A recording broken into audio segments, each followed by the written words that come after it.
de souci. Mais quand on commence à combiner deux éléments, jusqu'à présent, on a pu trouver expérimentalement pas plus de 4000 matériaux. Donc, alors qu'il existe beaucoup de connaissances de la combinaison de deux éléments.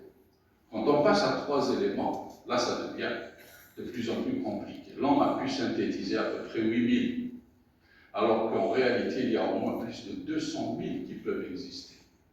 Donc, notre connaissance n'est que de 5% de ce qui peut exister.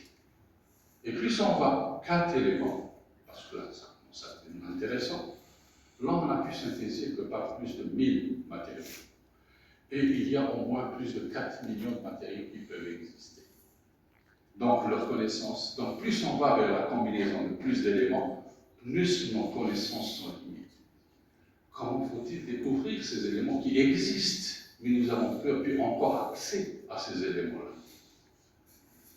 La science est incapable, avec cette vitesse d'exécution, de trouver de nouveaux matériaux, de découvrir de nouveaux matériaux, et donc de faire ceci.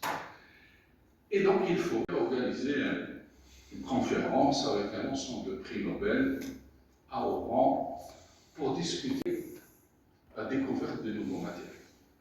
Et donc vous voyez Walter Kohn qui était là, qui était leader de cette idée que j'avais développée. Quel est le moyen? Et donc j'ai introduit la notion du génome des matériaux. Si on parle de génome humain, l'âme humain est fait de gènes. Le gène des yeux bleus, le gène de la peau blanche, le gène de l'obésité, le gène qui se marie avec une femme, se marie avec un homme, donc il y a une combinaison de gènes.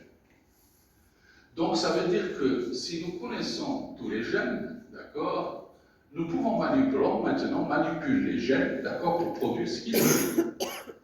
Donc on s'est dit, pourquoi pas cette idée en biologie, donc du génome humain, ne pas l'appliquer aux matériaux. Et pour nous, les gènes, ce sont les éléments du tableau périodique de Mendeleïev. Se basant sur les éléments du tableau périodique de Mendeleïev, sans faire d'expérience. C'est ça le challenge. Sans faire d'expérience, sans faire de calcul, sans faire de théorie, découvrir de nouveaux matériaux. Est-il possible que sans expérience, découvrir de nouveaux matériaux? Sur la base de quoi? Sur la base des seules connaissances que nous avons aujourd'hui.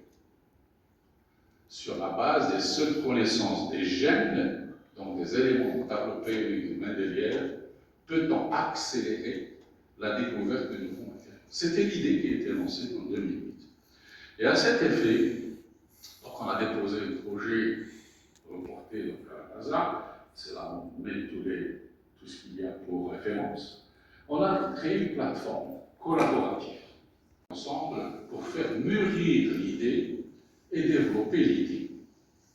Ça a fait son chemin depuis 2008. Et donc, c'était quoi? La vision, c'est ça, la vision, développer, déployer, établir, développer et appliquer des actions. C'était le rôle de la plateforme. Et puis, comme on dit, la grande ouverture, ça a été en 2014 où le président Obama, dans un discours à la nation à l'université de Carnegie, d'accord, il déclare que l'avenir des États-Unis est l'initiative du génome des matériaux. Et donc que les États-Unis mettaient tout le paquet, toute l'argent qu'il faut, pour faire accélérer la découverte des matériaux. Et vous allez voir, le résultat est extraordinaire. On est arrivé de cette idée développée par Obama, président Obama en 2014 au prix Nobel de 2024. Ça a donné le prix Nobel de 2024 en physique et en chimie. C'est à partir de cette initiative de 2014 que tout le monde s'est mis à travailler sur cet aspect-là, parce que ça a été une des priorités des États-Unis.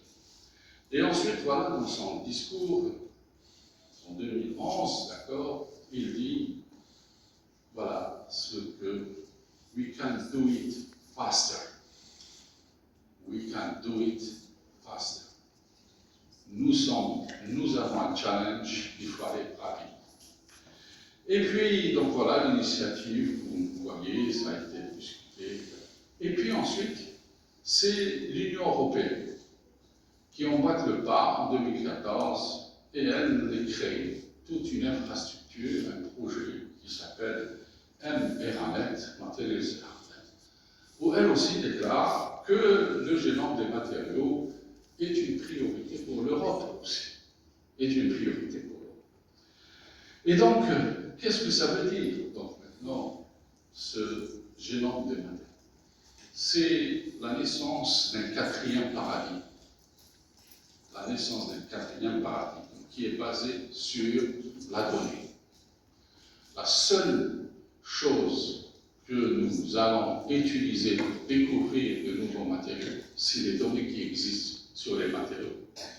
Qui existent. Est-ce que je peux découvrir à nouveau sur la base de savoir? C'est ce qu'on appelle de façon générale du data mining. Mais un data mining différemment de par rapport au data mining qu'on utilise dans le domaine de l'économie ou des finances. Alors, quand vous développez un matériau, la conception de matériaux se fait selon deux façons.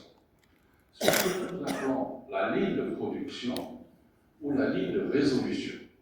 Qu'est-ce que ça veut dire la ligne de production et qu'est-ce que ça veut dire la ligne de résolution? La ligne de production, c'est ce que nous faisons de la prédiction. Les gens qui font de la prédiction de nouveaux matériaux. Qu'est-ce qu'il faut? Nous partons d'un besoin. Supposons que j'ai besoin d'un médicament pour le cancer. C'est le besoin. Ou j'ai besoin d'un matériau pour l'utiliser pour faire de nouveaux navires très robustes. Ou de nouveaux avions plus légers. C'est le besoin. Mais quand vous savez tous qu'un matériau, une molécule, a deux choses importantes. Elle est définie par ses propriétés, et elle est définie par ses fonctions, par sa fonctionnalité. Ne l'oubliez pas, tout matériau, toute molécule est défini par ses propriétés et par ses fonctionnalités. Quelle est sa fonction? Elle est utilisée pour... Par exemple, si je vous dis, quelle est la fonction d'un sèche-cheveux? Quelle est la fonction d'un sèche-cheveux? Vous allez tous me dire, le sèche-cheveux sert à sécher les cheveux. C'est ça sa fonction, sécher les cheveux. C'est faux. Pour un scientifique, un sèche-cheveux, sa fonction n'est pas sécher les cheveux. C'est quoi la vraie fonction? C'est pour ça que la fonction, c'est faire évaporer de l'eau. Sécher, ça n'existe pas en physique. Sécher, la fonction, c'est faire évaporer de l'eau. Plus on va évaporer de l'eau, plus il va sécher. Si je vous dis une diode sert à quoi? C'est le courant. C'est ce qu'on enseigne dans nos étudiants. C'est faux. Une diode, sa fonction n'est pas à redresser le courant. Une diode sert à laisser passer une polarité du courant, mais pas à redresser le courant. Donc vous voyez que la fonction est importante. Et si scientifiquement, on nommait réellement de donner la vraie notion de la fonction, ça veut dire que tout ce que nous allons faire sera faux. Et donc, quand vous avez des fonctions, ces fonctions dépendent de propriétés. Et donc, les propriétés dépendent de structure du matériau. Et la structure dépend des éléments constitutifs de cette structure, c'est-à-dire les atomes. Donc, vous allez faire de la prédiction en fonction des besoins. Comment, quels sont les matériaux, les atomes, et ces atomes, comment ils sont mis dans quelle structure pour pouvoir avoir ces propriétés qui nous donnent des fonctions et qui nous donnent un besoin. Ça, c'est ce qu'on appelle de la prédiction. Et c'est ce qu'on appelle la ligne de résolution. Et puis, vous avez la ligne de résolution. Vous faites le chemin inverse. Est-ce que c'est font la majorité des étudiants et des chercheurs? Ils commencent à prendre des atomes, à les mettre dans une structure, et à faire un calcul et voir qu'est-ce que ça donne comme propriété, la dureté, la conductivité de ces matériaux. Et ensuite, quelle fonctionnalité? On va dire, ce matériau est un bon élément pour l'utilisation comme un élément robuste dans un avion. Donc, c'est en fait ce que fait le chimiste. Le chimiste, c'est des recettes de cuisine. Il va mélanger ça, et puis à la fin, il trouve que là, il a cette fonction-là. Donc, vous voyez, ça, c'est un processus qui est lent pour le faire. Donc, la conception est un élément qui est crucial. Alors, d'unité échelle, parce que là, je suis à l'échelle atomique. Mais ce n'est pas cette échelle atomique qui va me donner des propriétés que je veux. Je ne vais pas rentrer dans ces détails par rapport à la technique, je ne suis pas là pour vous expliquer ça. Alors, ça veut dire qu'à ce moment-là, quand les gens faisaient cette technique-là, que je vous ai donné, la prédiction ou la résolution, ils utilisaient de la mécanique quantique. Et ils utilisaient de la mécanique quantique, et pour résoudre cette équation de Schrödinger, ils faisaient appel à la DFT, à la fonctionnelle de la densité. Mais l'histoire, il faut connaître l'histoire. Comment c'est fait? Le pionnier qui a introduit la mécanique quantique dans les solides est Slater. J.C. Slater. En 1927. Slater, auparavant, était l'étudiant de Bridgman. Bridgman, prix Nobel de physique en 1907, pour avoir étudié ce que nous appelons les hautes pressions. Et donc Slater, Bridgman, lui donne un sujet de thèse qui était sur appliquer les hautes pressions au panacéen et voir la transformation de phase du panacéen. C'était son sujet de thèse. Une fois qu'il a obtenu son sujet de thèse, il a avancé dans ses pratiques. En 1927, il devient chef de département de physique à MIT. Et il a comme étudiant qui? Richard Feynman. Feynman, que vous connaissez tous, était l'étudiant de Slater. Mais entre-temps, en 1929, Slater part quelques mois passés chez Bohr, à Copenhague. Ils travaillent ensemble sur des théories de structure hyper fine sur les atomes et la compréhension des mouvements orbitalaires des électrons dans un atome. Mais ils ne se mettent pas d'accord, parce que Bohr publie un article sans le consentement de Slater. Et ça a été une grande dispute, une grande foi qui s'est installée entre Slater et Bohr. Et donc après, comme j'ai dit, 1931, Feynman devient l'étudiant de Slater et lui donne comme sujet comment je peux déduire la force à partir d'un potentiel. Comment je peux dériver la force d'un potentiel en mécanique quantique.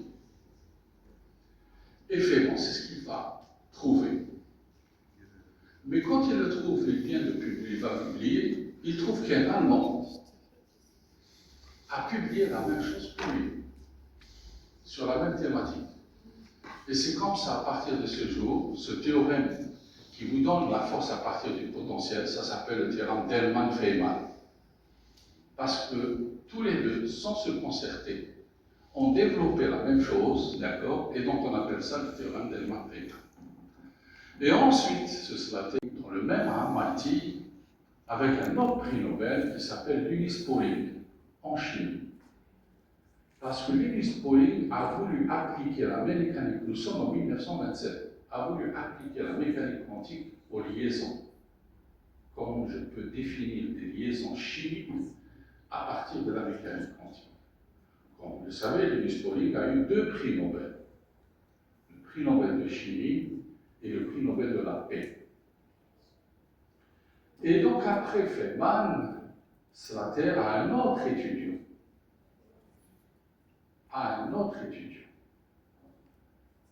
Bardeen, celui qui a découvert le transistor. Prix Nobel aussi. Vous voyez, il a eu encore un autre étudiant qui a eu le prix Nobel, Phillips.